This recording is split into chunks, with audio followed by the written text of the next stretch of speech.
Since February 2025, another case has made national headlines. The disappearance and homicide of Zarhara Hussein Tormos, a young woman only 25 years old, a biomedical student at a private college in Foz do Iguaçu, Paraná.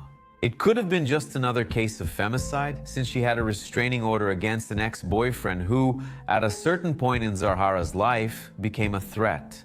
In other words, after she was reported missing, this was one of the lines of investigation the detectives were following. But 48 hours later, with the discovery of the girl's body, new clues emerged, including fingerprints on the adhesive tapes that were used to tie Zarhara's hands and feet. But beyond that, among the so-called digital footprints, there was the presence of an electronic ankle monitor signal at the crime scene. That's right, folks, an electronic ankle monitor. An irrefutable proof, I would say, of the presence of a known criminal monitored by the authorities. This person was Pamela da Silva de Campos, an esthetician and business partner of the victim and also a drug dealer. One question officially remains unanswered until now. But we do have some hypotheses, Some hypotheses, I would say, are quite plausible regarding all of this. But we'll talk about that later on, especially because I want each of your opinions as well. I'm Marcos Campos. Welcome, everyone.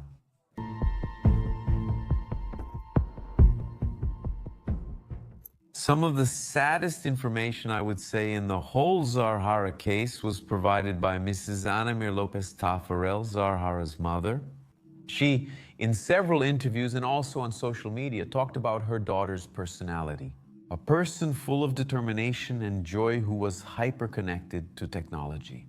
Apparently now in February 2025, she didn't have a regular job, but Zarhara did various activities as a blogger and digital influencer, which can even be seen in the many photos of her on social media. She paid for her own biomedicine college and she was a fan of going to the gym. So she was starting her life over in a new house, far from her abusive ex-boyfriend, the one I mentioned back in the introduction. Good. She had bought her own car and was moving forward, working hard to achieve her professional and personal goals. She was a representative of her generation, of her time. All of this while constantly exposing her life and activities on social media. On February 27th, when her mother couldn't get in touch with her nor saw any recent posts from her daughter on social media, Mrs. Anamira then decided to stop by Zarhara's house and saw that her daughter's cats were outside the house without any food. With that, she immediately knew there was a serious problem with Zarhara because that would never happen. So the decision was to file a missing person report. The search then began and the student's car was found, but unfortunately it was too late to save her life.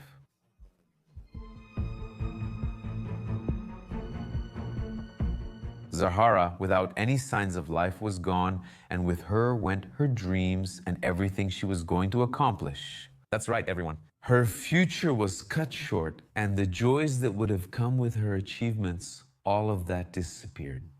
What remained was to find out who did this and why. Even though here on the channel we constantly talk about homicides, lives cut short, family tragedies, we will never get used to this or consider these stories as normal. Remember that, besides the victims, crime affects many other people, family members, friends, and its effects last for an indefinite period, some forever.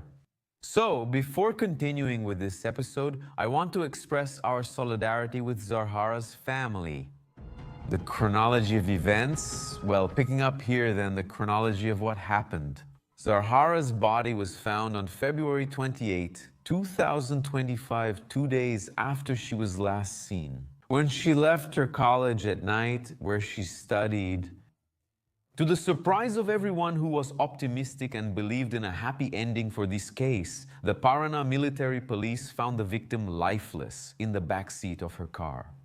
The girl had her hands and feet tied and marks from 3 gunshots. There were no signs of sexual violence. Some of her belongings were missing, which could indicate a case of robbery followed by murder, a kidnapping gone wrong. Anyway, several lines of investigation were open with a focus on possible femicide. Since Zarhara, as I mentioned before, had a restraining order against an ex-boyfriend. Naturally then, the police considered that the suspect could be this ex-partner of the victim because Zarhara had that restraining order against the guy. Completely acceptable measures, I would say, even normal, predictable in an investigation like this. However, the progress of the investigation did not indicate that he was involved in this crime. In addition, as reported by the press, there was a history of threats that Zarhara had been receiving since December 2024 through a messaging app. In other words, folks, about 60 to 90 days before the murder, she was already being threatened, harassed in this way, with troubling messages being sent to her. This crime of making threats was even reported by Zarhara to the civil police shortly before her murder. The calls came from a cell phone with the area code 46, from which someone sent repeated anonymous messages with insults and death threats.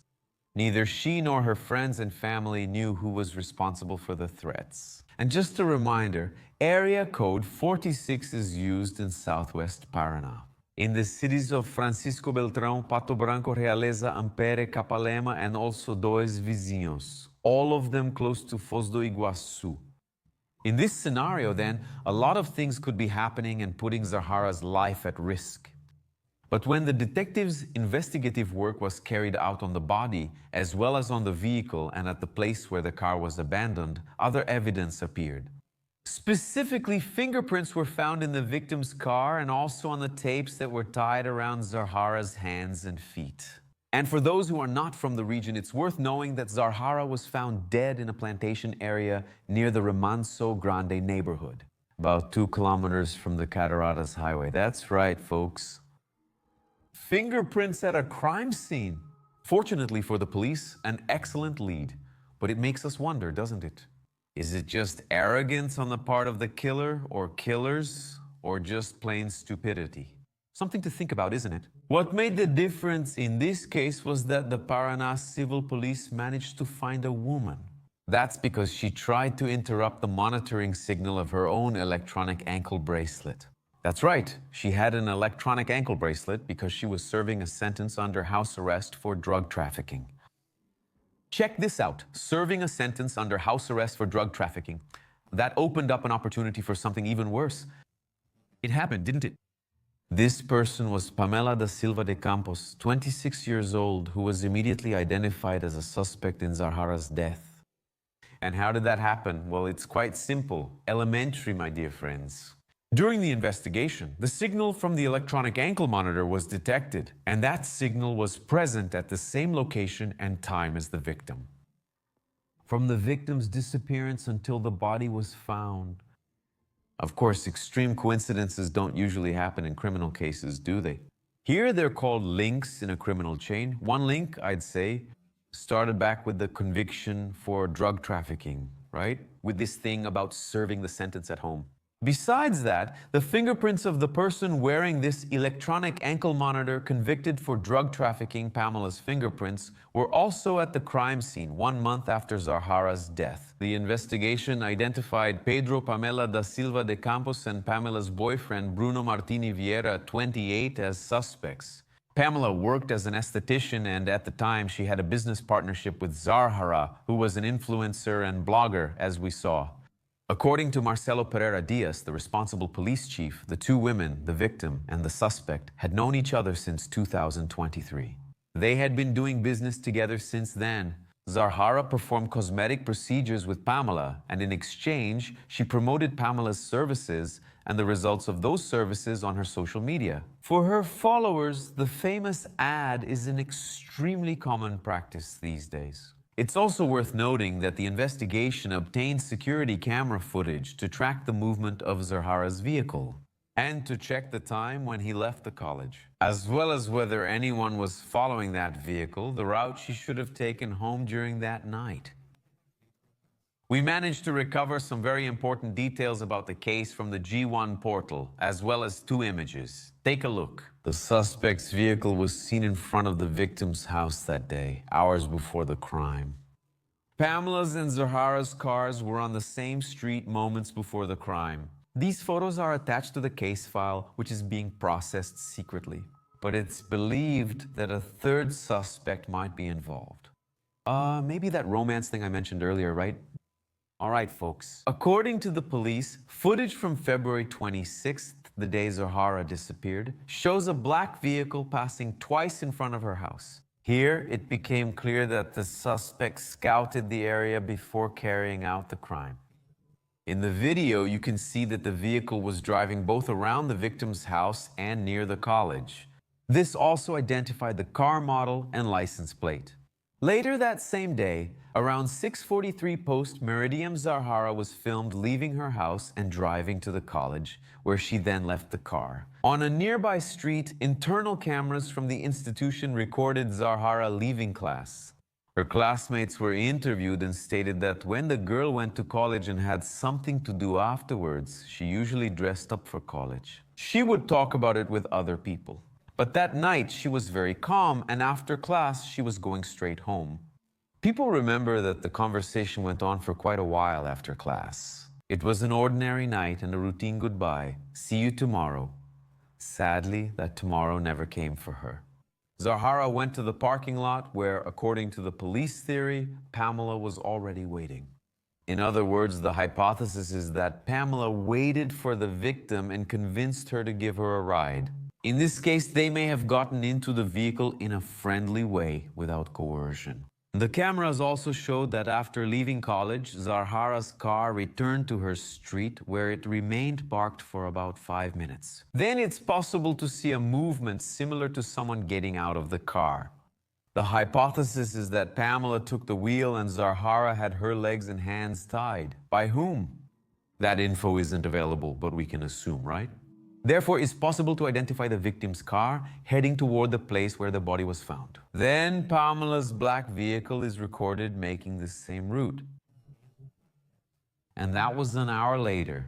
In the police's opinion, since there are no records of the crime itself, the person driving the second vehicle at that moment was possibly Bruno, Pamela's boyfriend. The police also identified the couple through the license plate of the black car registered in Pamela's name. When confronted about this, Bruno denied any involvement with the case. He claimed he only picked up the car at his girlfriend's request and didn't know the area where the body was found. He then said that he had found Pamela walking alone on foot and she didn't explain why she was in that place. He became worried, especially since his girlfriend, monitored by an electronic ankle bracelet, wasn't supposed to be in that place. That from her own residence. If we look at the whole history of cases we know involving a couple, the guy finds the woman walking in an isolated place, alone, late at night. She stays silent, never questions anything. Life just goes on. It's strange. But the investigation found very important evidence, including the exchange of messages between Pamela and a friend, where she cruelly admitted to Zarhara's death. There were also previous conversations between Pamela and Bruno about borrowing a .38 caliber gun that was with him and was used in the crime. Reports say Pamela was arrested in Passo Fundo, Rio Grande do Sul, where she already faced other charges. Bruno was intercepted in Foz do Iguaçu, Paraná, during a civil police operation. According to the investigation so far, Pamela is believed to have shot at Zarhara. They were first detained for aggravated homicide, using means that prevented the victim from defending herself. However, the public prosecutor's office will still charge them with 5 more crimes, all right? Pamela will also have to defend herself for stealing a purse with a laptop and a cell phone, an iPhone inside. Making threats to Zarhara through messages had been happening for a while, right? Invasion of a computer device and also document suppression. That's right, folks. During the investigation, it was identified that the number with the 46 prefix, which had been threatening Zarhara for a long time, was connected to IP addresses linked to Pamela's account. Lastly, she will also be charged with document suppression, as I mentioned, because she destroyed the victim's national driver's license. Bruno Martini will be charged with the crimes of qualified murder and receiving stolen goods. Since, through the satellite signal, it was proven that Zarhara's email address was logged in, most likely on her laptop. That's not very clear in the article. He was with Bruno, so he identified himself that way, and that's when the possession, let's say, of the stolen item was there. And you know what's really unsatisfying about the whole case?